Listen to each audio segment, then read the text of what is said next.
Bonjour la France d'en haut, bonjour peuple du Congo, bonjour monsieur l'ambassadeur, son excellence Barato. Je pense que vous recevez mes courriers. Vous êtes le témoin oculaire de la situation du peuple congolais, surtout les enfants qui sont sur le tapis.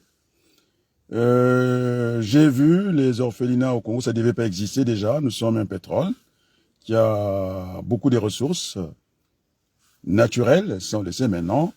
Il ne faudrait pas que le grand frère Denis Sassou nous enferme entre l'homme et la nature. Donc ça demande d'être transformé. Maintenant, j'ai appelé chez Total Fina, c'est M. Patrick Pouyanné. Il a du mal à encaisser le coup. Parce que ce qu'il va faire à Pointe-Noire n'est pas digne d'un monsieur qui gagne 500 000 € par mois, alors que le SMIC est à 1200 ici, 1300. Ça lui fait à peu près 400 salaires des Français comme ça. Il a essayé de venir se plaindre à la place du monde. Maintenant, en masquant que finalement, il exploite le pétrole au lieu de le traiter de pétrole congolais. Non, non, non. Les Congolais consomment le pétrole brut. Et le niveau de soufre est très élevé. Il n'y a pas que ça. Là où il travaille, c'est sale. Il y a des ordures partout qui montent dans les marchés et partout. Il préfère prendre son vol pour aller directement à Oyo. Il croit que Oyo, c'est le Congo.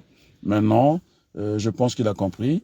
Nous allons nous battre à la place du monde. Je ne pense pas que la communauté internationale des États peut résister devant l'opinion publique internationale. On a vu qu'on a fait taire certains Africains. Et moi, j'ai l'appui de l'autre France, parce que la France est plurielle. La France ne peut pas accepter qu'on aille faire des razzias, qu'on aille tuer des gens qui aiment la France, parce qu'ils sont francophones. Il y a pas de djihadistes au Congo. Alors, ça c'est très grave. Donc, j'ai vu au niveau de la fiche épidémiologique, que ce soit au niveau congolais et international. Et donc, cette population, non seulement qui a subi plusieurs guerres à répétition, qui n'a plus le confort des êtres humains, qui sont devenus de moins que rien, c'est-à-dire qu'ils sont de rien, ils tendent vers le négatif des riens, c'est-à-dire des vauriens. On a abruti ce peuple-là par les gens comme Patrick Pouyanné. Elle aura le choix. Moi, je pense qu'il doit réfléchir. Il faut qu'il réfléchisse, parce qu'on va discuter à haute voix, à la place du monde. Je pense qu'il ne pourra pas tenir longtemps. Il va perdre son poste. Et donc, c'est à lui de réfléchir. Parce quand même, gagner 500 000 € par mois, c'est quand même beaucoup d'argent. Alors, aller écraser tout un peuple, et les exposer aux maladies, la recrudescence des maladies, fièvre typhoïde, l'air qui respire, et puis ça devient très grave. Et donc, il doit faire un effort. Je lui ai demandé une dîme, pas tout le temps, parce qu'il ne faudrait pas que ça devienne une coutume. Hein. Donc, 50 000 € pour monsieur qui gagne 450 €, de faire ce geste-là. Moi, j'ai l'habitude de le faire avec mon petit salaire. Pas que seulement les gens de ma famille. Je dépasse le cadre familial. Et maintenant, il met tout le monde mal à l'aise. Et puis, cette diaspora, ces avocats, Maître Nkunku, Dominique, Maître Brice Nzamba, Maître Nganga, Maître Masengo Tchatche, franchement, vous n'êtes pas à la hauteur de la situation. Parce que je vous ai facilité le travail, vous êtes des habitués du palais de justice, j'ai cassé la Constitution du Congo avec beaucoup de facilité et avec beaucoup de rigueur, que cette Constitution, si vous n'avez pas vu ça, alors il faut changer de métier, les amis. Je ne suis pas sûr que vous pouvez gagner un procès. Moi, j'ai gagné un procès, pas en première instance, en deuxième instance, et j'ai déposé, je dis bien, l'un des meilleurs avocats de la place de Paris, avocat Carrefour, ça ne rigole pas. J'ai déposé, je donne la chambre, la 22e chambre sociale, à la cour d'appel en deuxième instance. Donc c'est une référence. Les amis, je suis dans la même peau que des gens qui apprennent sur le tas. Donc comme Maurice Allel, prix Nobel de l'économie, qui a tabassé en tant que officiel, a tabassé toutes les économies. Et donc je suis dans cette posture-là, hein, dans cette dimension-là. Et donc, franchement, vous êtes nuls. Vous avez peur de M. Bouka. M. Bouka, il a tout confondu, il ne s'est pas copié. Et d'ailleurs, pour quelqu'un qui a fait une thèse ici, c'est un vaurien, je le dis avec beaucoup de calme, il ne connaît rien, parce que les Chinois copient en bonne et due forme. Ils le copient. Il s'arroge de pouvoir exceptionnel. Et il a aussi nommé un autre magistrat qui est au même niveau que lui, et donc il ne connaît pas la limitation des compétences. Il ne connaît pas. Alors, il est coupé. Alors, on va encore répéter. Alors, c'est au pouvoir politique de désigner, sinon de nommer, les gens qui doivent siéger à la Cour constitutionnelle du Congo. Il a pris le chiffre 9. Il va faire dire n'importe quoi ces chiffres-là, des jugements de valeur, ce que je vous disais, mais la valeur n'a pas été jugée, on va voir. Alors, en France, puisqu'il a copié, il incombe au président de la République d'en désigner 3. J'ai dit incombe, je vais changer le vocabulaire pour qu'il soit à l'aise. Il revient. Maintenant, deuxième personnalité de la République, c'est le Sénat. D'en proposer 3. Nous sommes à 6. Il échoue, je ne sais pas si c'est du bon français, au président, en tout cas, de l'Assemblée nationale d'en proposer 3, ça fait 9. Voilà, le chiffre 9 est là. Mais lui, qu'est-ce qu'il a fait dans ses manigances, hein? Et parce que sa morphologie, il écrase tout le monde. Il a écrasé, vous allez voir qu'il a écrasé le président du Conseil constitutionnel qui est son chef. Alors, M. Sassou Nguesso en propose 3. On va compter. Le président du Sénat, 2, ça fait 5. Le président de l'Assemblée, 2, ça fait 7. Et lui, il est rentré. C'est-à-dire qu'il va commander son chef. C'est pourquoi le CPI-là marche par la tête. Il va proposer 2 membres qui siègent au Conseil à la Cour constitutionnelle. Donc, ce monsieur ne connaît pas la limitation de ses compétences, c'est-à-dire le trafic d'influence. Non seulement qu'il organise des élections bidons, ça ne va plus exister, puisqu'on a copié la France, plus jamais une commission indépendante qui change de nom, à chaque fois qu'il y a une occasion, il change de nom, il s'impose et il est là. Alors, il a l'habitude d'envoyer d'autres magistrats en prison. Alors, moi, je n'ai pas le temps de discuter avec lui. Dès que la conférence nationale commence, je ne vais même pas le voir à son poste. Il sera appelé à d'autres fonctions. Et puis c'est tout. Donc je ne suis pas un réfanchard. On veut faire démarrer le Congo. Alors lui qui est magistrat, c'est cette société, puisque c'est vous qui avez pris tout entre vos mains, c'est les tambouchis. Regardez. Alors vous avez exposé les Congolais à des maladies, des anciennes maladies sont revenues. Recrudescence, on appelle ça des maladies. Fièvre typhoïde. Et puis, le carburant qui est au Congo, c'est n'importe quoi, il n'est même pas traité, c'est bourré de soufre. Donc, en fin de compte, on nous livre du pétrole non traité, parce que c'est ça qui fait le salaire, le soufre non traité, brut, qu'on va au prix du carburant normal. Donc, monsieur, il peut se taper 500 000 euros, mais il va les vomir, je vous l'ai dit, tranquillement. Donc, il a intérêt de revenir au bon sentiment, parce qu'il n'aura pas de choix, parce que je l'écrase même là, il a peur de moi. Alors, monsieur Pouyanné, si vous êtes un homme, intentez un procès. On va voir. Là, c'est la communauté internationale qui va vous reprendre, parce que vous écrasez le peuple, vous êtes un criminel pour moi, parce que vous ne pouvez pas vendre le pétrole que vous vendez au Congo, sans compter là où vous travaillez, c'est bourré d'ordures partout, ça respire très mal, et vous savez très bien, d'après les fiches des épidémiologiques du Congo et d'autres nationalités, vous exposez là, les Congolais, à des maladies, au cancer, parce qu'ils auront des problèmes d'abord respiratoires qui vont se terminer par le cancer. Et donc, c'est maintenant.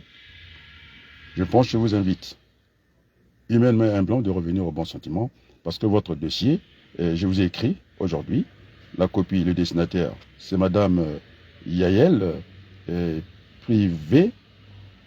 Braun Privé, président de l'Assemblée nationale. Elle est très mal à l'aise, je vous le dis. Donc, elle a demandé à son conseiller des affaires étrangères ou diplomatiques, je ne sais pas comment me répondre. Alors, j'ai la légitimité, puisque Total m'avait écrit. J'ai la légitimité, je suis présidentiable au Congo. J'ai la légitimité parce que les populations du pôle m'ont écrit. J'ai la légitimité de défendre ce peuple qu'on écrase comme ça. Je dis que vous devez être le fleuron de la diplomatie, de la politique française au Congo, en Afrique. Vous faites n'importe quoi. vous êtes en train de salir ce pays-là. Alors, je pense que l'ambassadeur ne me dira pas le contraire. J'ai été à Pointe-Noire, j'ai fait des sondages pour demander qu'est-ce qu'il ressent. Alors, c'était pas facile de réveiller ce peuple-là qui était endormi par ce pétrole-là, déjà qui fait dormir beaucoup de gens. Et je pense que il faut aller vers cette conférence internationale. Maintenant, si vous pensez que ce n'est pas ça, vous avez transporté des armes, vous avez oublié votre domaine de prédilection, c'est l'exploitation du pétrole sans plus. Vous avez participé, vous êtes des chauffards, parce que là, vous avez mis le peuple congolais, y compris les enfants en danger. Et donc, assez rapidement, moi je vous attends, je suis un binational, français, je suis français, je suis congolais, donc je me bats pour les deux pays que vous êtes en train de salir. La France ne mérite pas ça, la France est plurielle, alors vous faites partie de la France, ce que moi je ne comprends pas, fils de bourgeois, peut-être des directeurs de la douane, et quand vous allez faire, comme disait Ramayad, allez vous essuyer les pieds tranquillement, déjà j'allais dire le sang des enfants congolais, alors je dis au président Macron, droit dans les yeux. Alors, monsieur le président, respectueusement, je pense que vous êtes allé très vite, on va dire en besogne, le peuple congolais, j'ai vérifié,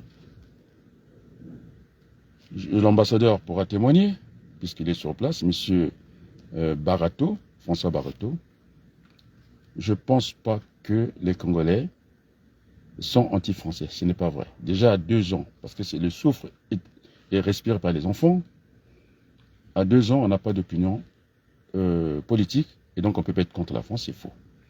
Je demande de rendre les statistiques des refus des gens qui veulent venir en France pour juger quand même ce peuple, malgré tout, continue à aimer la France.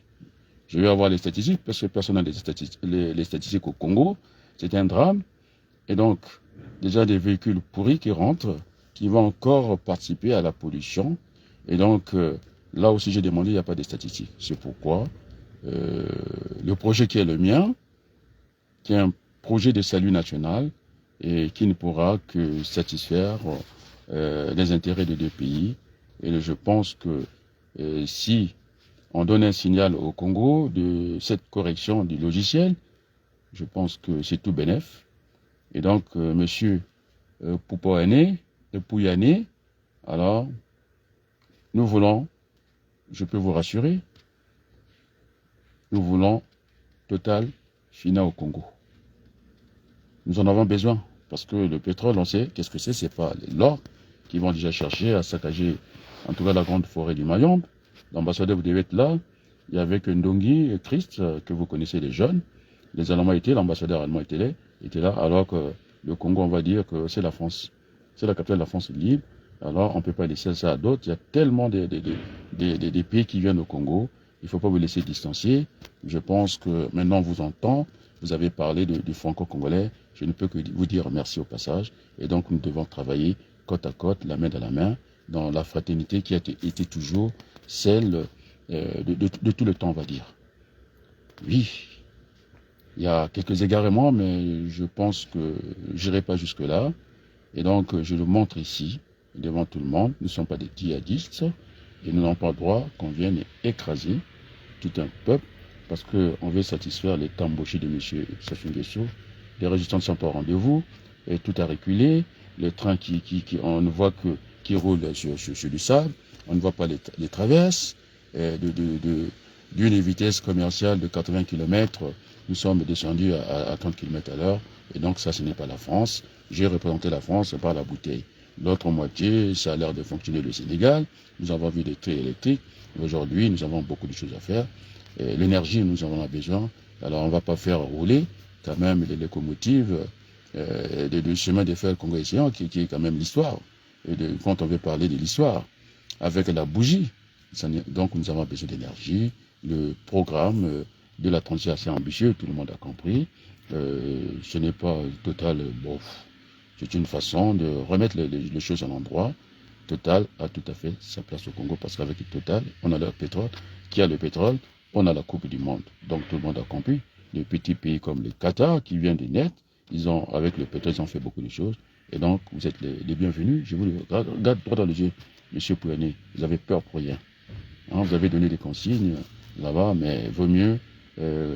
On appelle ça la politique des salons. C'est mieux qu'on discute à huis clos. C'est ce que je dis. Si vous voulez vous exposer à un procès, eh bien, on peut y aller parce que vous faites mal à vous-même et à tout un peuple qui aime la France. Alors, je vous dis un grand merci. Je pense que mon message sera entendu du côté du président Emmanuel Macron, du côté de Madame Yael Pivet, Yael Braun-Pivet, président de l'Assemblée nationale. Ça sera entendu du côté de celui qu'on a eu un ami commun qui n'est plus de ce monde, qui pense à, comment on l'appelle, Henri Weber. J'avais tout fait lors du parachutage de l'homme politique. Il a bénéficié de mon concours et je pense le président Laurent Fabius devant prendre en compte parce qu'il a reçu les courriers que j'avais envoyés au président Jacques Chirac et au Premier ministre Lionel Jospin. Et donc, le courrier a été reçu ce matin auprès de mon grand frère, parce qu'on se connaît, Rodolphe Adada, qui va transmettre à qui les droits. Donc, nous n'allons pas nous cacher, et tout le monde a ces courriers-là. Et puis, qui a encore reçu le courrier? Mon député, Stéphane Peu, de la circonscription de Saint-Denis, Vitanos, quelque chose comme ça. Le maire de Saint-Denis aussi a eu le courrier. Là où j'ai résidé avant, mon grand frère, celui qui a donné, qui avait remis, en tout cas, qui avait redressé la campagne au pauvre, comment je cherche son nom, je l'ai même commencé à l'oublier, je ne le calcule même plus. On avait conduit à la présidence de la République. Ah, Hollande, François Hollande, ok. Il a le courrier. Donc, le journaliste CB, Christophe Bobouvier, il a reçu le courrier. Alors, donc, il faudrait assez rapidement qu'on ait cette conférence nationale de redonner des couleurs au Congo, qui donne des couleurs au Congo, redonne des couleurs à la France. Là, les gens auraient compris que tout marche. Donc, voilà, je suis là et merci beaucoup. Je voulais remercier mes amis de cette France d'en haut, qui sont visibles. Alors, qui ne demandent qu'on change ce logiciel, parce qu'il n'est pas humain, c'est un logiciel. Non, je ne vais même pas qualifier ça. C'est bien déjà un bon message qu'on envoie à la face du monde. Il faut qu'on reste là. Et en tout cas, merci beaucoup. Et que le bon Dieu, puisqu'on a dit que chez nous, nous ne sommes même pas chrétiens, nous avons la pléthore de pasteurs. Il n'y a que des évêques qui sont dans des magouilles d'ailleurs. Et puis, l'islam, il n'y a que ça. Au Congo, nous n'avons pas assez de médecins. Alors, je passe en Nzoto, qui a fait fuir Magnès à la faculté de médecine alors qu'elle avait fait son concours. Je pense que ce n'est pas digne d'un président de l'université. Ce n'est pas digne d'un médecin qui est professeur, semble-t-il, chirurgie faciale, ORL, qui enseigne de l'amusement à la fac de médecine, l'histoire de la médecine. Je ne pense pas que ce soit déterminant pour l'université de Barthélemy. Enfin, sinon, ça se saurait s'il était bon médecin. De toute façon, je vais amener Arthur Foulon, médecin universitaire très compétent, qui peut rester des heures et des heures au bloc opératoire. Il peut tenir 10 heures au bloc opératoire sans avoir le moindre stress. Eh bien, on viendra pour avoir cet échange de procédés entre les universités. Voilà quelqu'un qui vient avec un projet sérieux. On va mettre à chaque 100 km, je ne m'en lasserai pas de répéter ce projet-là, vous avez compris. Le développement, ça rime avec la paix, et la paix, c'est la moitié du développement. Non, j'allais dire en bon français, la paix est essentielle au développement, et je remercie d'avance, on va dire, le président Macron. Je pense que notre message sera entendu parce que la présidente de l'Assemblée nationale, elle n'est pas lèche, je vous le dis, parce que c'est vous le numéro 1 dans l'ordre protocolaire de la Constitution. Après, c'est suivi du Sénat. Peut-être que je vais faire un tour du Sénat. Numéro 2, numéro 3, c'est Madame Yael. Je pense qu'elle fait partie de votre, comment on appelait ça, minorité majoritaire, parce que déjà, c'est déjà ça la réalité. Elle n'est pas très à l'aise qu'elle reçoive des courriers de cette nature, que les enfants étaient ramenés au niveau des cochons, c'est-à-dire dans une ferme. Et quand j'ai vu leurs gamelles, c'est révoltant. Et donc, il est temps de faire quelque chose pour ce peuple, pour ce pays qui est francophone et francophile. Je vous le dis parce que j'ai testé. C'est pourquoi je demande à l'ambassadeur, François Barreto, si je mens, il n'a qu'à me donner les statistiques, combien de refus de passeport, de visa. Alors, donc, nous ne sommes pas anti-français, c'est pas vrai, c'est faux. Et puis, l'enfant congolais ne peut pas être ne peut pas développer des sentiments anti-français à 2 ans. Et donc, la balle, il n'est pas dans notre camp, la balle est du côté des autorités françaises parce que j'ai envoyé le courrier. Maintenant, c'est à la présidente de l'Assemblée nationale, si elle pense qu'elle n'est pas autorité, elle n'a pas le pouvoir, eh bien, c'est à elle de faire remonter à qui de droit sur ce, parce que je pense qu'elle représente le peuple français, l'Assemblée nationale, c'est la représentation nationale, donc je pourrais passer par ce biais. Maintenant, si elle pense qu'elle n'a pas les épaules pour ça, pour répondre à cette question de dignité, d'humanité simplement, alors j'attends sa réponse. Comme ça, je vais m'adresser au président de la République. Je vous remercie et merci beaucoup.